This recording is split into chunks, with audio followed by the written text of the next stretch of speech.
ဒီဆရာဝန်ကတော့နော်ဒီအိန္ဒိယနိုင်ငံမှာအသက်ကယ်နဲ့ဖျားဆိုပြီးတော့ဒါတင်စားခံရတဲ့ဒါဆရာဝန်တယောက်ပဲဖြစ်တယ်ပေါ့နော်ပြောရမယ်ဆိုသူကဒီနိုင်ငံတကာကလေးပါရဂူပွဲကိုရထားတဲ့တယောက်ပေါ့နော်တချို့လူတွေကြတော့တချို့ဆရာဝန်တွေကြတော့ဒီမျိုးနေပညာပိုင်းတွေမှာအားနေတာပဲပြောရမလားနော်ဒီကလေးကပြောရမယ်ဆိုရင်နော်သူမွေးခါတုန်းကတော့ပြောမယ်ဆိုရင်အသက်ပါမလာတဲ့အတိုင်းပေါ့နော်ကိုလေးမလုပ်ဘူးအတန်လေးမထွက်ဘူးပေါ့နော်အဲ့ဒါကိုဒီဆရာဝန်ကနေပြီးတော့သူကကလေးထုခုပါရဂူဆိုတော့သူကဘယ်လိုမျိုးအသက်ရှူရလို့မလို့သူ့နေသူ့ဟန်နဲ့သူ့ပညာနဲ့တော့သူစမ်းသက်ကြည့်တာပေါ့နော်မကြည့်နော်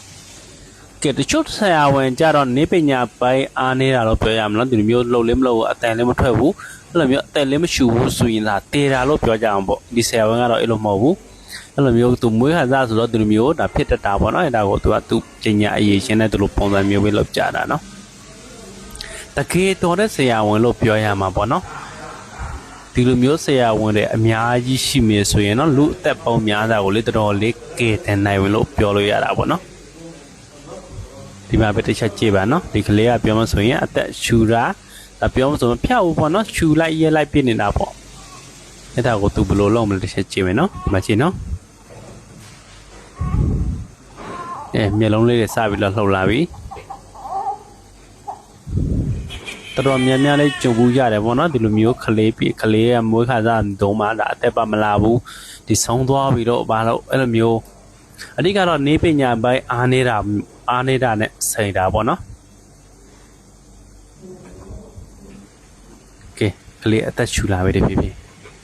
ဒီမှာကြည့်နော်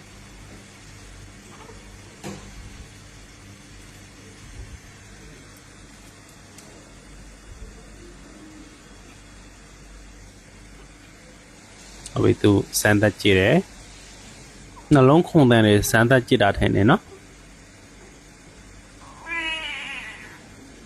ကဲကလေးပြန်ပြီးတော့လှုပ်လာပြီလို့ဒီမှာကြည့်နော်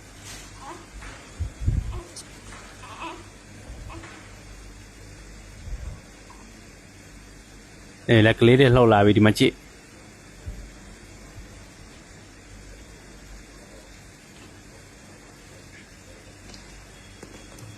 ကဲဒီလိုမျိုးဆရာဝန်တွေနော်ဆေးရုံတွေမှာအများကြီးရှိတဲ့တယ်ပေါ့နော်တကယ်တော်တဲ့ဆရာဝန်တွေပေါ့နော်လူအသက်ပေါက်များစွာကိုလေဒါကေတန်နိုင်တာပေါ့နော်ဒီမျိုးနေပညာတွေ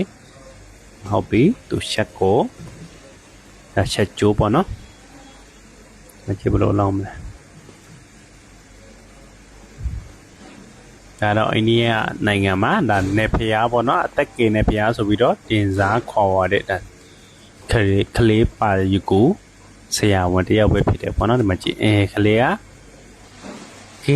တကယ်ပဲတော်တယ်ဗျာနော်ကလေးလေးတကယ်ပဲစစ်ဆရာကောင်းတယ်ကြည့်အောင်